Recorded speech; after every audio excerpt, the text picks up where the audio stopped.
गणेशाय नमः। श्री शिव महापुराणे षष्ठायां कैलास संहितायां अथ अथाष्टमो अध्याय। हिंदी अनुवाद। शिवजी ने कहा, हे महादेवी, यहाँ 5 आवरण है, अतः क्रमशः आवरण पूजा प्रारंभ करें। जहाँ इन दोनों की पूजा की है, बुद्धिमान पुरुष वहीं से क्रमशः गणेश तथा कार्तिकेय की गंध आदि से पूजा करे। चारों ओर पंच ब्रह्मा के क्रम से इस प्रकार ईशान कोण, पूर्व, दक्षिण, उत्तर तथा पश्चिम में षंडंग पूजा करे। फिर आग्रह, ईशान, नैऋत्य, वायव्य में, मध्य में नेत्र, अस्त्र, इस प्रकार पूर्वादि क्रम से अस्त्रों की प्रतिष्ठा करें। प्रथमा वरण पूजन समाप्त हुआ। अब द्वितीय वरण को सुनो। अनंत को पूर्व दिशा के पत्र में, सूक्ष्म को दक्षिण दिशा के, शिवोत्तम को पश्चिम के और एक नेत्र को उत्तर के, एक रुद्र को ईशान में, त्रिमूर्ति को आग्नेय में, श्रीकंठ को नैऋत्य में और शिखंडीश को वायव्य में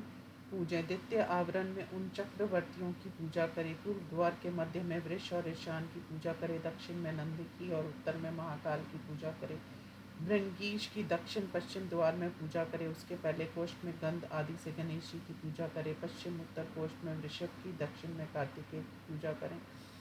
उत्तर और पूर्व द्वार में प्रदक्षिणा के विधान से जिन 8 की पूजा की, उनके नाम ये हैं: भव, शर्व, ईशान, रुद्र, पशुपति, उग्र, भीम, महादेव। ये तीसरा आवरण है जो वेदों के आदि में स्वर स्वरूप है। उस महेश्वर का आवाहन कर पूर्व दिशा में स्थित कमल कर्णिका के ऊपर पूजन करें। ईश्वर की पूर्व दिशा के पत्र पर विश्ववेश की, दक्षिणा दिशा के पत्र पर परमेश को, उत्तर पत्र पर सर्वेश को और पश्चिम पत्र पर पूजा करें। आवो राजानम, इस मंत्र के दक्षिण कमल पत्र तथा कर्णिका पर रुद्र का गंध पुष्प आदि से आवाहन तथा पूजा करें। पूर्व में शिव, दक्षिण में हर, उत्तर की ओर मृड, पश्चिम दिशाओं में पत्र के में भव की क्रमशः पूजा करें। उत्तर में स्थित कमल के पत्र तथा कर्णिका में विष्णु का आवाहन कर गंध पुष्प आदि से प्रतत विष्णु मंत्र से पूजन करें। पूर्व में वासुदेव का, दक्षिण में अनिरुद्ध का, उत्तर में संकर्षण और पश्चिम में पद्युमन की पूजा करें। पश्चिम पद में ब्रह्मा का आवाहन करके पूजा करें। पूर्व में हिरण्यगर्भ संवर्तत, इस मंत्र से हिरण्यगर्भ की पूजा करें। विराट पुरुष की दक्षिण में पूजा करें। उत्तर में पुष्कर देव की और पश्चिम में काल की पूजा करें। पूर्वादि प्रदक्षिण विधान से ऊपरी पंक्ति में सबका पूजन करके फिर उन्हीं स्थानों में लोकपालों का पूजन करें। ओम रा, ओम मा, ओम शा, ओम ला, ओम वा, ओम अम, ओम सा, ओम हा और वेद के आदि में ओम श्री, ओम बीज। इन 10 को क्रम से ये लोकपालों के बीज हैं। इनसे लोकपालों का नैऋत्य और उत्तर में इसी प्रकार ईशान देवी का, दक्षिण में ब्रह्मा तथा विष्णु के विधिवत उपचारों से पूजा करें। बाहरी रेखाओं में देवेश की पूजा पंचम आवरण में करें। त्रिशूल, श्री त्रिशूल की ईशान कोण में, व्रज की पूर्व दिशा में, परेश की अग्नि कोण में, बाण की दक्षिण में पूजा करें। खड्ग के नैऋत्य कोण में, पाश की पश्चिम दिशा में, अंकुश की वायव्य कोण में, पिनाक की उत्तर दिशा में पूजा करें। रौद्र और क्षेत्रपाल की पूजा पश्चिम में करें। विधान को जानने वाला शिव जी को प्रसन्न करने के लिए ऐसे पूजन करें। हाथ जोड़कर सदा देव देवी को आदर सहित ध्यान करता हुआ देखता रहे। इस प्रकार विघ्न शांति करने के लिए आवरण पूजा करें। फिर देवेश की पूजा कर ओंकार सहित शिव जी का ध्यान करें। गंध आदि उपचारों से शिव जी की पूजा करके विधि पूर्वक बनाए हुए नैवेद्य को चढ़ाएं। फिर पहले की भांति आचमनीय जल और अर्घ्य दें। उसके बाद तांबूल अर्पण करें। निराजन आदि करके शेष पूजा को पूरा करें। देव देवी का ध्यान कर 108 मंत्र का जप करें। फिर उठकर हाथ में फूल लेकर महादेव का ध्यान कर यो देवा नाम से लेकर यो वेदादो स्वर प्रोक्त यहाँ तक का पाठ करें। हे परमेश्वरी, फिर पुष्पांजलि अर्पित कर 3 प्रदक्षिणा करें। परम भक्ति से उन्हें साष्टांग प्रणाम करें। फिर प्रदक्षिणा करके एक बार पुनः प्रणाम करें। आसन में बैठकर 8 नामों से महादेव का पूजन कर कहें, मैंने जो जो उचित अनुचित कर्म किया है वह सब भगवान शिव जी आपकी ही पूजा है। इस प्रकार पुष्प सहित शंखोदक उन्हें समर्पित करें। पूज्य की पुनः पूजा करके साथ में शिव जी के 8 नामों का जप करें। हे देवेशी, उसी को मैं तुम्हारी भक्ति से भली भांति कहता हूँ।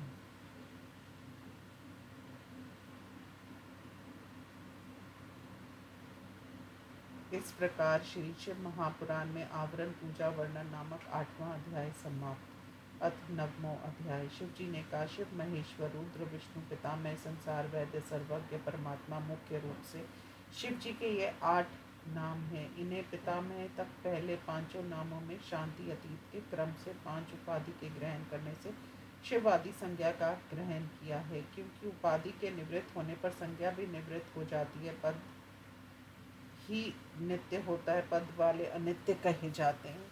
पदों का ही सदा लेन देन होता है, इसलिए पद वाले मुक्त हो जाते हैं। दूसरे पद की प्राप्ति हो जाने पर फिर उपाधि से इस पद की प्राप्ति होती है। अंत के आदि 5 नामों को आत्मांतर का जानने वाला ही समझ सकता है। शेष 3 नामों का जगत के उपादान कारण के भेद से विविध उपाधि के कहने के कारण ये 3 नाम भी शिव रूप ही हैं। अनादि मल के संग का अभाव होने से जैसे जल स्वभाव से ही स्वच्छ होता है, वैसे ही अत्यंत शुद्ध आत्मा ही ये शिव कहा जाता है।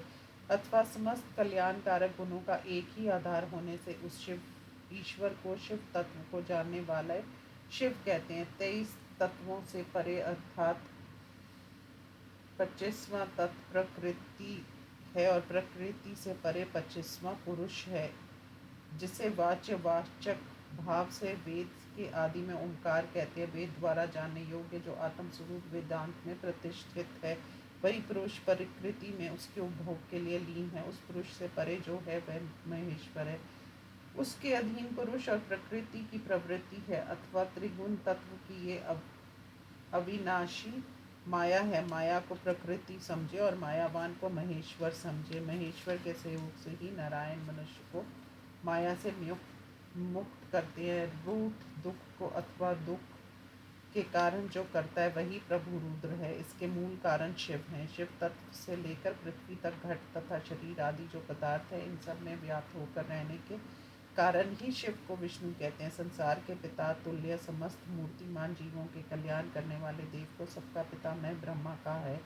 जिस प्रकार निदान को जानने वाला वैद्य उपायों से औषध प्रयोग से रोग को दूर कर देता है, वैसे ही भोग मोक्ष देने के अधिकार से संसार के स्थूल कारण को दूर करने वाले शिव को, उनके वास्तविक तत्व को जानने वाले विद्वान उन्हें संसार वैद्य कहते हैं। शब्द आदि 5 विषयों का ज्ञान प्राप्त करने के लिए इंद्रियों के होने पर भी जो 3 कालों में होने वाले स्थूल सूक्ष्म समस्त भावों को, जिन्हें मनुष्य माया रूप मल से ढके रहने के कारण थोड़ा भी नहीं जानते, यद्यपि सभी इंद्रियां अपने अपने विषय का ज्ञान करने में समर्थ हैं, इसके विपरीत शिव बिना परिश्रम के जो वस्तु जैसी है उसे उसी रूप में जानते। अंत वे सर्वज्ञ कहे जाते हैं। वे सर्वात्मा इन सर्वज्ञ आदि गुणों से सदा युक्त रहते हैं और अपने तथा दूसरे से भी परे रहने के कारण ही वे शिव स्वयं परमात्मा है। इस प्रकार परमात्मक अविनाशी महादेव की स्तुति करके अपने सामने अर्घ्य पाद देकर बाद में ईशान के सिर पर दें। सावधान होकर फिर प्रणव से महादेव की पूजा करें। हाथ जोड़कर पूजा के फलों को लेकर बाएं नासापुट के मार्ग से उन्मना नाड़ी के अंत तक शिव को ले जाकर और दाहिनी नासापुट के मार्ग से देवी को ले जाकर मैं शिव ही हूँ ऐसा अनुभव कर फिर हृदय में समस्त आवरण देवताओं का ध्यान करके बाद में विद्या तथा गुरु की पूजा करें। फिर शंख अर्घ पात्र तथा मंत्रों को क्रम से हृदय में स्थान दे। फिर निर्माल्य को चंशी ऋषि के आगे समर्पण कर फिर प्राणायाम करके ऋषि आदि का स्मरण करें। कैलाश का प्रस्तर नामक जो प्रस्तर कहा गया है, इसको प्रतिदिन या पक्ष में या महीने में पूजे। 6 मास में, साल भर में या चातुर्मास आदि पर्व में आस्तिक पुरुष को मेरे लिंग की पूजा अवश्य करनी चाहिए। हे महादेवी, इस क्रम में कुछ विशेष बातें करनी है। उपदेश के दिन गुरु के साथ पूजित लिंग को हाथ में लेकर गुरु के समान 3 बार शपथ लें कि मैं तब तक शिव पूजन करूंगा जब तक शरीर में प्राण रहेंगे।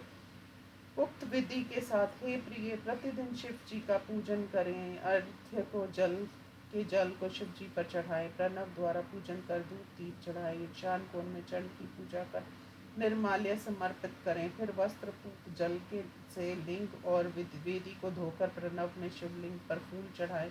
आधार शक्ति से लेकर शुद्ध विद्यासन तक सब मन में सोचकर परमेश्वर को स्नान कराए।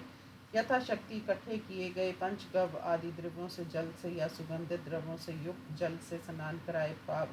पवमानेन या नमस्ते रुद्र या नील सूक्त या त्वरितेन मंत्र से या सामवेद के मंत्रों से या सद्योजात आदि 5 मंत्रों से कल्याण कारक प्रणव से महादेवी के को स्नान कराएं। फिर विशेषाद दें और प्रणव से भी स्नान कराएं। वस्त्र से फूल को पूछ कर शिवलिंग पर चढ़ाएं। पीठ पर पुष्प चढ़ाकर सूर्य आदि की पूजा करें। आधार शक्ति और अनंत इन तीनों दोनों को पूजा पीठ के नीचे करें। उसके ऊपर सिंहासन के क्रम से पूजा करें। ऊपर से ढके हुए सिंहासन के चरण में स्कंद की पूजा करें। लिंग में शिव मूर्ति की भावना करके तुम्हारे साथ मेरी पूजा करेंगे। प्रिय, इस प्रकार भक्ति से यदि पूजक मेरा ध्यान कर विधि पूर्वक मेरी पूजा करेंगे। अति गुप्त विधि मैंने तुमसे कह दी है, इसे मेरे भक्तों के अतिरिक्त सबसे गुप्त रखना चाहिए। ये उपदेश केवल मेरे भक्त विप्राव्यति को ही देना चाहिए तथा गुरु भक्त शांत मेरे लिए योग करने वाले को ये ज्ञान दे। जो मूर्ख मेरी आज्ञा का उल्लंघन करके इसे दूसरों को देता है वह मेरा द्रोही निस्संदेह नरकगामी होता है। मेरे भक्तों को देने से निश्चित वह मेरा प्यारा होता है। इस लोक में वह सभी सुखों को भोग कर अंत में मेरे लोक को जाता है। व्यास जी ने कहा, महादेव जी द्वारा कही गई इन बातों को सुनकर महादेवी ने वेद के अर्थों से पूर्ण अनेक स्तोत्रों से स्तुति की है। मुनियों, अपने पति के चरण कमलों में परमेश्वरी ने प्रसन्न तथा आनंदित होकर प्रणाम किया।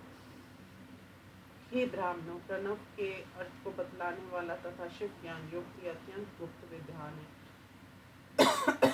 ये विधान आप सबको कष्टों का विनाशक है। सूची ने कहा, मुनिवर महातपस्वी पर पुत्र व्यास जी के इतना कहने पर वेदज्ञ मुनियों ने उनका पूजन किया। फिर उस तपोवन से वे कैलाश पर्वत की ओर चले गए। उन ऋषियों ने भी प्रसन्न होकर यज्ञ के अंत में परमेश्वर चंद्रशेखर की परम भक्ति से उमा सहित पूजा की और यम आदि योगों में तत्पर होकर शिव जी के ध्यान में लग गए।